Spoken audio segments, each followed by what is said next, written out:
नामस्मरण भक्ती रसातून जनमानसासमोर नतमस्तक होणे त्याला भजन म्हणतात। आणि या भजनाचं सादरीकरण करण्यासाठी या ठिकाणी आम्हाला या मंडळाने आम्हाला या ठिकाणी आमंत्रित केलंय। निश्चितच हे परमेश्वराचे नामस्मरण गाता गाता दोन्ही बुवा तुमच्या भजन रसिकांचं मनोरंजन निश्चितच या ठिकाणी करू अशी या ठिकाणी ग्वाही देतो।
माय बाप दोन्ही विठ्ठल रुक्मिणी,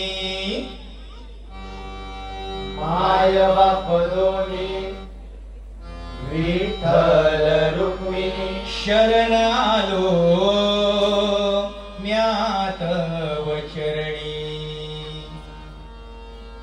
शरण आलो म्यात वचरणी, शरण आलो म्यात वचरणी, शरण आलो म्यात वचरणी, भक्ती रसाची चंद्रभागा, भक्ती रसाची चंद्रभागा, भक्ती रसाची चंद्रभागा, भक्ती रसाची चंद्रभागा, वाहे झुळ झुळ गाई अभंगा, वाहे झुळ झुळ गाई अभंगा, वाहे झुळ झुळ गाई अभंगा, वाहे झुळ झुळ गाई अभंगा, धावूनी आलो तुम्हा भेटाया, तुम्हा भेटाया, धावूनी आलो तुम्हा भेटाया, धावून आलो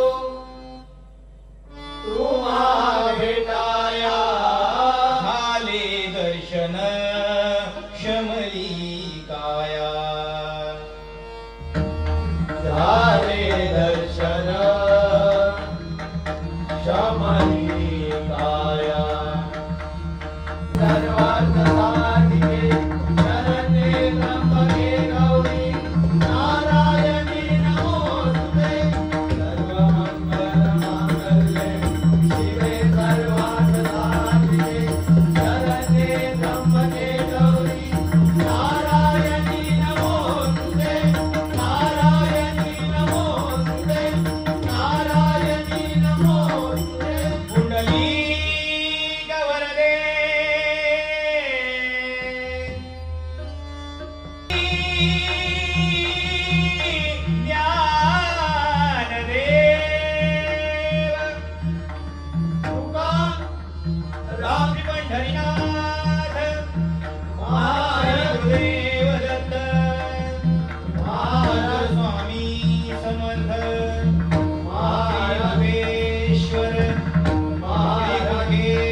गरबानी डीजे जर चालू झालो तर खैसून बाबा महिला वर्ग येतात काना कोपऱ्यातून त्यांच्या बरोबर कानात पडतात की आता गरबा चालू झालेलो.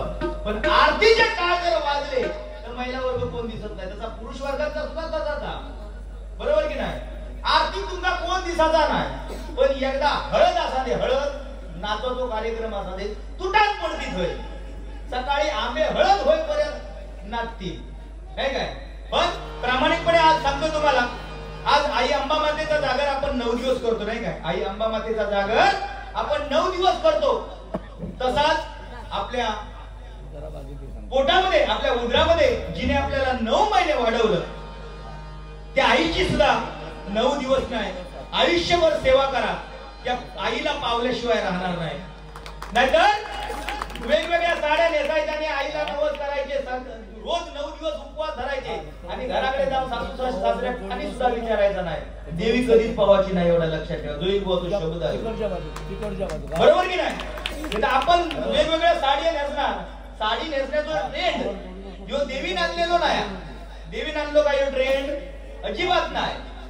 देवीचं 9 दिवस जर 9 साडी जर बदलीत राहिली असती तर महिषासूर मेलो असतो, बिलकुल नाही मेलो असतो. फक्त आता ह्याच्यात फायदा कोणतो झालो, या रंगामुळे फायदो दुकानदारांचा फायदा झालेलो. आता जर कोणी दुकानवालो असलो तर माका मनातल्या मनात लावतो नाही का बुवा. पण तसं नाही. मी तुम्हाला सांगतो, आपल्या आईची सेवा करा, आपल्या वडिलांची सेवा करा. कारण देवाची पूजा करून कधी आई मिळवता येत नाही, पण आईची फेरी वाढवायची. आणि रस्त्याने काय मी छत्रपती शिवाजी महाराजांचा छावा, पण तोंडात बघला तर बचकाभर मावा असा मावळा आपल्याला या महाराष्ट्रामध्ये नको. तर तो आपल्या आया बहिणींची अब्रू जर रस्त्यावरती लुटत असेल तर त्याच्यासाठी समोरच्या दुश्मनाला धडा शिकवणारा मावळा या महाराष्ट्रामध्ये जन्माला आला. आणि हेच या भजनाच्या माध्यमातून आम्ही तुमच्या समोर सांगण्याचा प्रयत्न या ठिकाणी करणार. पण तो मावळा सुद्धा जर वेड्या वाकड्या नजरेने जर समोरच्याकडे बघितलं असेल तर या महिला वर्गाने सुद्धा आपली पावित्र राखूनच या समाजामध्ये पाऊल टाकायचं आहे. नाहीतर घराकडून बारीक कपडे घालून जायचा, रस्त्याने जायचा आणि कोणतरी बघतो लोक नाही काय, मग घराकडे जाऊन बोंबटायचं नाही की माझ्या समोर एका समोरच्या व्यक्तीने अशी वर्तणूक केली, चुकीची गोष्ट आहे. आपण जर चुकलो तर समोरचा चुकीचा ठरणार. धन्यवाद. या ठिकाणी नोटिशनाला सुरुवात करतोय. निभाव बलाढ्य कलाकारासमोर कसा लागतोय. धन्यवाद. मंगेश साळसकरांबद्दल एक सांगू तर खूप आपल्याला फायदा होतो. धन्यवाद.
आपल्याला या मराठी माणसाला ताट मानेने जगायला शिकवलं त्या छत्रपती शिवाजी महाराजांचं गीत सादर करतोय आणि लगेचच रूपाचा ध्यानाचा अभंग या ठिकाणी सादर करतोय.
प्रत्येकी 100 असं 200 रुपयाचं पारितोषिक आलेल्या मंडळाच्या वतीने स्वीकार. गांगोवाडी यांच्याकडून सुद्धा हे 101 रुपयाचं पारितोषिक आले स्वीकार. सुद्धा या शिवाजी महाराजांच्या गीतासाठी 101 रुपयाचं पारितोषिक आलेल्या मंडळाच्या वतीने स्वीकारतोय. धन्यवाद धन्यवाद धन्यवाद. कुर्ली यांच्याकडून सुद्धा हे माझ्यासाठी 101 रुपयाचं पारितोषिक आलेलं आहे मंडळाच्या वतीने स्वीकारतोय. आणि माझ्यापेक्षा तगडे कलाकार माझ्या सोबत, पण तसं काय जोईल घाबरणार नाही काय बुवा. यानी जमाना हमसे है गेंडा स्वामी, हम जमाने से नहीं. जाने जिनके अपने घर शीशे के होते हैं वो दूसरों के घर पर पत्थर नहीं फेंका करते. समझे? हम हैं, हमारे सामने ये पाकर वो पानी कम चाहे. काय जोईलची एक वेगळी खासियत आहे नाही काय, मनोरंजन करण्याची एक वेगळी खासियत आहे, त्याचप्रमाणे भजन करण्याची सुद्धा एक वेगळी खासियत आहे. यांच्याकडून सुद्धा हे आशीर्वाद रूपी 101 रुपयाचं पारितोषिक आलेलं आहे मंडळाच्या वतीने स्वीकार. परमेश्वराला पाहून होणार, पण कसं आज बुवा अशी पद्धत चालली आहे अशी पद्धत झाली आहे. चांगल्या लोकांचा कमी वया, चांगल्या लोकांचा कमी वया म्हणजे सांगते काय, आज समाजात फाटक्यात जास्त किंमत आहे. आज समाजात फाटक्यात जास्त किंमत आहे. मार्केटमध्ये जर तुम्ही जाऊन फिरत राहिला तर शोरूम मध्ये गेलात तर चांगले कपडे जर घेतला तर त्याची किंमत 500 रुपये एक पॅन्ट घेतला तर, पण तीच पॅन्ट तुम्ही जर फाटकी पॅन्ट घेतला तर त्याची किंमत 1000च्या लेवलला. बरोबर की नाही? म्हणजे आज फाटक्यात जास्त किंमत आहे. बरोबर. साडी तेव्हा होती पण आता ठराविक ठिकाणी साडी दिसतात, कार्यक्रमाच्या ठिकाणी नाही काय. नाही तर बाकीचे साडी जे होत तेवढं भयमुगात आणखी आपल्या भातात लावलेलं दिसतं. बरोबर की नाही? हे आपले डुकरा डाव, बाकी साडी लावली नाही, आता ड्रेस नाही का बुवा. हा बरं, ती फाटकी पॅन्ट बाबूनो होय ती तुमका आता होते पॅन्टी निदान नसते, आमका काय नाही त्या टायमात. आम्ही जेव्हा शाळेत होता तेव्हा म्हणजे बुवांच्या काळात, म्हणजे बुवांचा काळ आठवा. माझ्या टायमात निदान हाफ पॅन्ट तरी होती. बुवांचा काळ आठवा तुम्ही. त्याच्यापेक्षा म्हणजे कमी कपडे होते तेव्हा, वापरून जाऊच नाही. म्हणजे बक्काल सुद्धा नाही, आणि अकडे लावायचा होता बक्काल, म्हणजे रेटून अशी परिस्थिती होती. काय करणार नाही बुवा, म्हणजे आवरण ह्या नाही. पण आता पद्धत बदलली आहे. आता नवीन कपडे पॅन्ट आणल्याने तर ती घराकडे येऊन फाटत नको त्या जाग्यावर. बरं आता लंगाट तुम्ही सांगते तुमचा 38ची कमार 40ची पॅन्ट तो खरेदी करणार, आणि एकदा तो सद्गृहस्थ सत्यनारायणाच्या पूजेत पाया पडा वाटलो पाठच्या दर्शन घेऊची बिलकुल गरज नाही. त्यांनी लांबूनच नमस्कार करायचं. तेव्हा उघड्या डोळ्याने सळ आमका बघत नाही, मी आपलं वाटेक लागतंय. आता बुवा म्हणतील काय तू पूजेच्या पाया पडात जाताना काय सगळेच बघित असतच की काय, पण तेव्हा नजार दिलेली आहे. ती नजार ते सुटले नाही. कोण ते सुटले नाही, आमका सुटणार. हे चष्मे पुसणे उगाच लागले नाहीत. ते कारण आहे त्याका कारण आहे. ह्या आकडे तकडे लक्ष जातात त्याच्यामुळे आया बुवा तुमचा माझा काय हा का आपला या जगात काय माणूस आज हा उद्या नाही. एकदा सद्गुरूला एका भक्ताने विचारलं, सद्गुरू जीवनामध्ये आनंदित जगायचं असेल, जीवनामध्ये आनंदाचं जीवन जगायचं असेल तर त्याच्यासाठी सगळ्यात सोपा दिवस कोणता, चांगला दिवस कोणता? त्यावेळी सद्गुरूने सांगितलं भक्ता, तुला जर जीवनात आनंदपणे जगायचं असेल तर तो एकच दिवस पवित्र आहे, तो म्हणजे तुझ्या मरणाच्या अगोदरचा पहिला दिवस. भक्त म्हणालो, सद्गुरू माझी काय परीक्षा घेता की काय? मरण कोणाला कधी येणार हे माहिती पण नाही. आज आपण इथे या ठिकाणी भजन करतो, बोलता सुद्धा माणसात मरण येऊ शकताना बरोबर की नाही? मग जर माणसात मरण जर आपला माहिती पडत नसाल तर येणारा दिवस चांगलं कसं काय? त्यावेळी सद्गुरूने सांगितलं की भक्ता, तुझ्या आनंदात सुखाची बरसात व्हायला असेल तर तो पहिला दिवस कसा तसा आनंदात आहे. येणारा प्रत्येक दिवस, येणारा प्रत्येक तास, येणारा प्रत्येक मिनिट, येणारा प्रत्येक सेकंद आयुष्यामध्ये हसत आणि आनंदितपणे जग. तुझ्या आयुष्यामध्ये सुखाची बरसात झाल्याशिवाय राहणार नाही. आपण फक्त कधी आनंदित असणार? आपल्या खिशात जोपर्यंत पैसे खुळखुळतात तोपर्यंत सांगणार समोर चल भजी खाऊया चल, आणि जेव्हा पैसे नसणार तेव्हा काय नाही. म्हणून श्रीमंती ही जागेवरच राहणार आहे. कोण घेऊन जाणार नाही. कारण मनुष्य सोन्याच्या कळसाला नतमस्तक होत नाही तर दगडाच्या पायरीवरती नतमस्तक होतो. बरोबर की नाही? आज समाजामध्ये किती तुम्ही चांगले वागा, समाजामध्ये लोक तुम्हाला नाव ठेवणारे जागोजागी मिळतील. नाही काय? एकदा फुललेलं फुल परत फुलत नाही, एकदा मिळालेला जन्म परत मिळत नाही. या जगामध्ये तुम्हाला हजारो माणसं मिळतील, पण या आपल्या हजारो चुकांना क्षमा करणारे जन्मदाते आई वडील आपल्याला परत या समाजामध्ये मिळणार नाही. आई वडील परत समाजामध्ये मिळणार नाही. म्हणून ज्यावेळी आपण एखाद्या झाडाखाली बसतो, त्या झाडाची पानं खाली सुकलेली पडलेली असतात. त्या पानावरून चालते वेळी सुद्धा माणसाने 1000 वेळा विचार करायला पाहिजे, कारण त्याच पानाने आपल्याला एक वेळ सावली दिलेली आहे, माणसाने विसरता कामा. बरोबर की नाही? म्हणून आपले आई वडील म्हातारे झाल्याच्या नंतर त्यांच्या आधाराची काठी बना. आयुष्यात सुखकर झाल्याशिवाय राहणार नाही. रूपाचा ध्यानाचा अभंग या ठिकाणी सादर करतोय.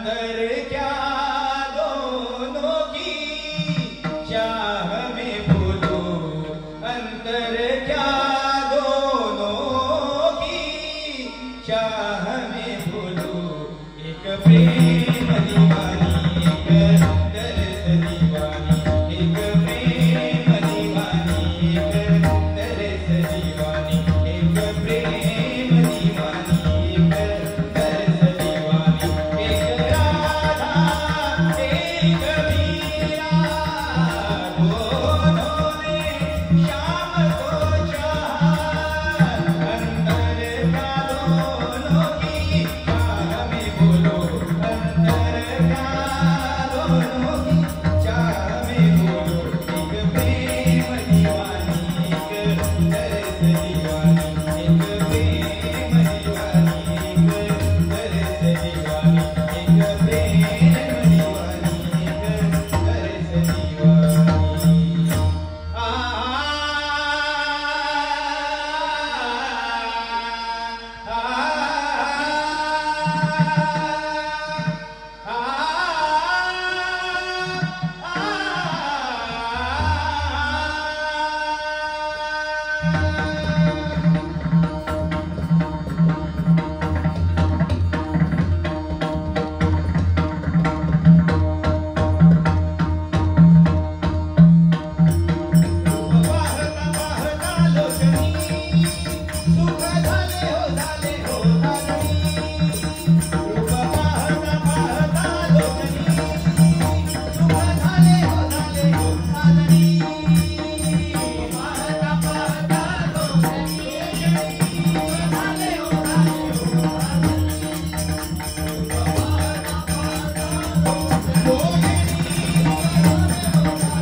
धन्यवाद धन्यवाद.